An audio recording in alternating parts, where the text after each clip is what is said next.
Kalau menurut aku peluang PU di masa depan itu lumayan besar sih, karena kan dengan sekarang banyaknya transformasi digital. Wah, kalau aku juga melihat adanya tantangan soal keselarasan dengan visi misi Indonesia Emas 2024 sih Mas. Jadi Kementerian PU kan memiliki peran utama dalam mendukung 5 dari 8 visi misi Presiden ya. Dan yang nggak kalah penting tuh mindset pembangunan tuh harus bergeser dari sekedar hanya banyak membangun ke bangunan berkualitas dan berkelanjutan.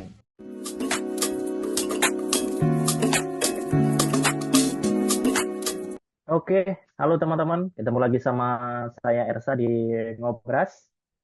Sesi hari ini kita bakalan ngobrol tentang kondisi Kementerian Pekerjaan Umum pada saat ini dan di masa depan nanti. Nah, sama saya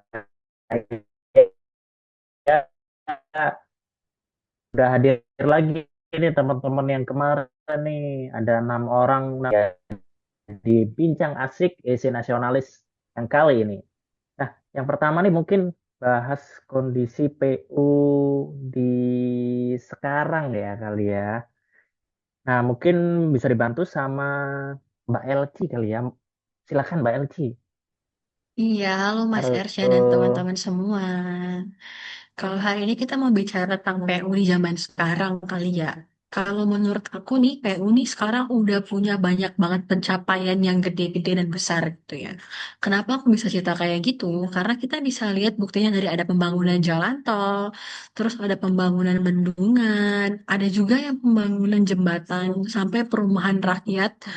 Dan itu banyak banget deh pokoknya karya-karya dari PU. Nah, selain dari karyanya, tentunya makin ke sini PU ini punya banyak tantangan. Tantangan ini berat-berat banget gitu. Kenapa? Karena kebutuhan infrastruktur yang semakin kompleks sih. Jadi menurut aku, kalau tadi PU itu telah bangun banyak hal, kita tuh bukan PR-nya bukan cuma buat bangun fisik, tapi gimana caranya juga kita menjaga keberlanjutan, terus keberfungsian, dan manfaat dari infrastruktur yang udah kita bangun ini, Mas. Jadi biar tetap bermanfaat buat banyak orang, gitu. Oke, jadi biar kita nggak cuman bangun-bangun doang nih, ternyata ntar nggak dirawat. Bangun-bangun doang, ntar nggak kepake. Kan sayang ini buang-buang duit ya jadinya ya. Nah, kita masuk ke tantangan Kemen PU kali ya. Mungkin bisa dimulai dari soal perbedaan generasi. Itu kan sedikit banyak jadi isu ya, terutama untuk kita yang CPNS nih. Nah, gimana sih eh, menanggapi soal perbedaan generasi ini? Nah, izin menanggapi Mas, benar banget. Tentu menurut saya sih perbedaan generasi ini menjadi salah satu tantangan ya, karena kita sebagai generasi millennials pasti kan punya eh, orang-orang yang lebih senior ya di kantor dengan perbedaan generasi tentunya. Nah, ini bisa jadi ngaruh ke pekerjaan Mas. Bisa jadi ada cara komunikasi atau cara bekerja yang beda, sehingga ini kalau misalnya nggak dicari solusinya, menimbulkan gap yang mungkin bisa ngaruh ke kerjaan. Tapi di sisi lain, menurut saya ini bisa jadi peluang Mas, karena kita sebagai generasi muda yang mungkin cukup melek dengan digital, sementara senior-senior kita pasti tentunya punya pengalaman dan kearifan yang bisa jadi bekal bersama Mas. Benar banget, Mas. Nah, aku tambahin dikit ya. Walaupun sistem kita itu udah digital, tapi tata kelola itu sebenarnya belum sepenuhnya digital kan, dan terintegrasi. Padahal kalau semua sistem itu terhubung dan penerapan sampai perencanaan sampai monitoring, pasti lebih efisien tuh. Dan dapat menghilangkan masalah susah dicarinya data Kak, atau tumpang tindihnya data. Oh iya Mas, kalau saya lihat dengan keadaan sekarang itu lagi ada yang namanya efisiensi anggaran Mas. Tahu kan ya, kita juga sebagai generasi muda yang mau nggak mau harus putar otak lagi ya agar lebih efektif pemakaian anggarannya. Jadi kita jangan sampai cuman mikirin yang penting banyak proyek, di mana-mana ada proyek, tapi hasilnya tuh nggak ada kualitasnya Mas. Intinya hasil pekerjaan kita itu harus ada manfaat jangka panjang yang bisa dirasain langsung sama masyarakat, Mas. Wah, kalau aku juga melihat adanya tantangan soal keselarasan dengan visi misi Indonesia Emas 2024 sih Mas. Jadi Kementerian PU kan memiliki peran utama dalam mendukung 5 dari 8 visi misi presiden ya. Contohnya kayak swasembada air, pangan, pengembangan infrastruktur dan lain-lain. Jadi nggak bisa lagi kerjanya sektoral, harus terintegrasi dengan visi misi besar negara Indonesia. Nah, jadi kompleksitas tantangan ini mengharuskan kita, Kementerian PU, untuk bisa mengintegrasikan inovasi teknologi, kemudian penguatan kelembagaan, pembiayaan, dan lain-lain, agar kita dapat mengantisipasi nih sama mengatasi tantangan-tantangan yang di depan mungkin ada untuk mewujudkan Indonesia Emas 2045. Itu sih kalau pendapatku. Oke, ini menarik nih. Kalau boleh aku tangkap poin-poinnya nih, perbedaan generasi ini nggak cuma tantangan, tapi bisa jadi peluang.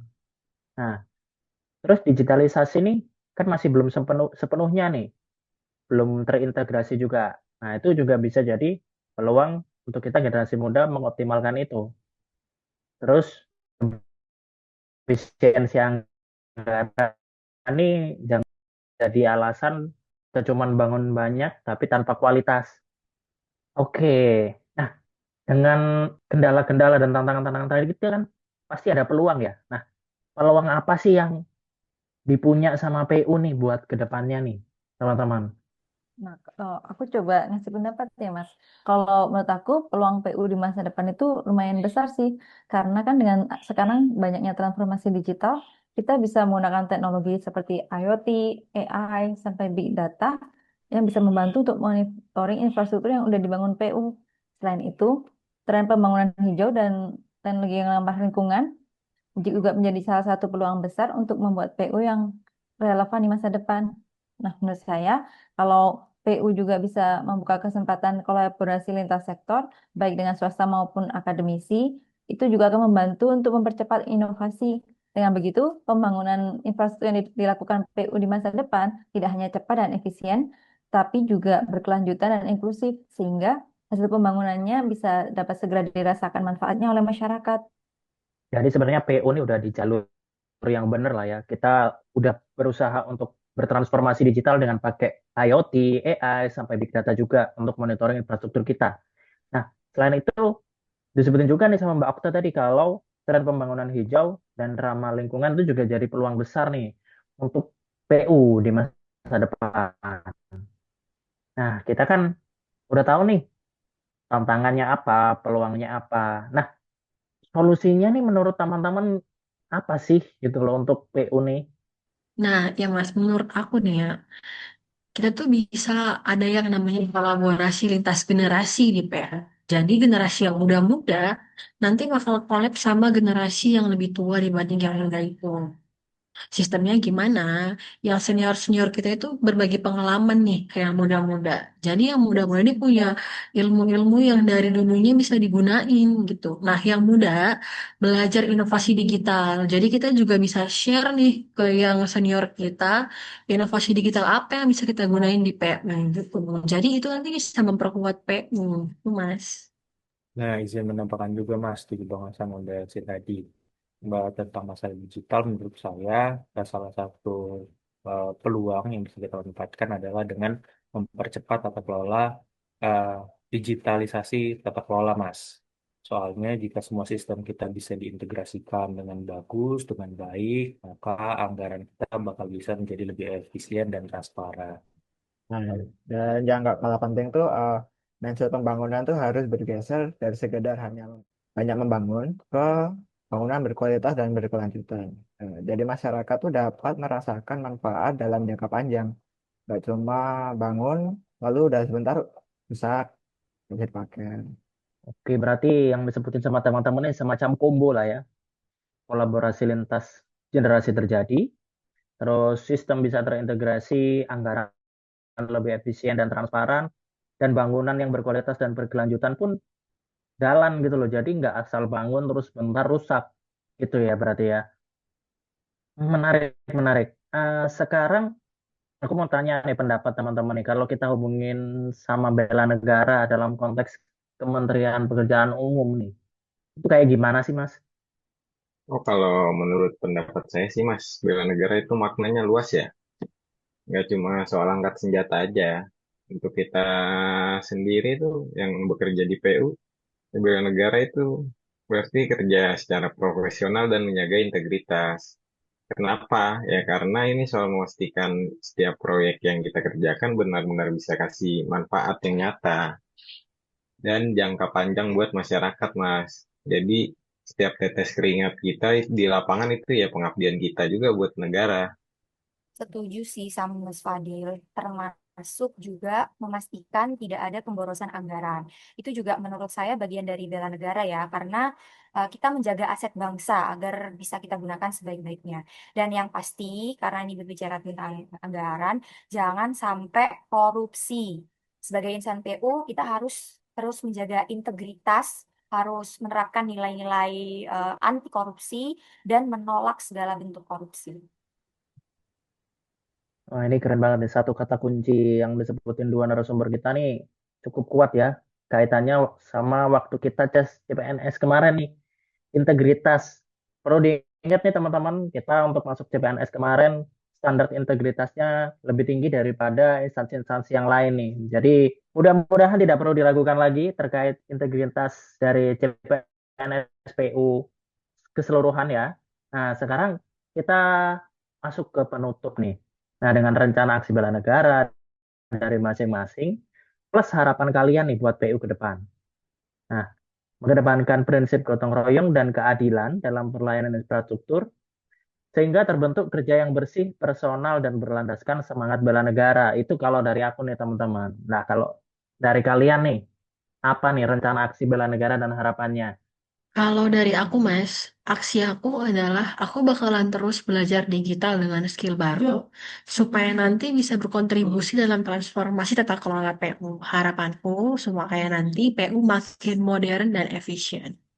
Nah, kalau dari aku sendiri, Mas, aksiku adalah aku ingin menjadi penjembatan antara aku dan kita sebagai junior dan generasi senior untuk kerja yang semakin solid. Harapanku sih semoga PU ini bisa jadi rumah yang besar dan harmonis untuk kita semua. Kalau aku berkomitmen menjaga integritas dalam setiap tugas dan mengerjakannya semaksimal mungkin. Harapannya PU semakin dipercaya oleh masyarakat.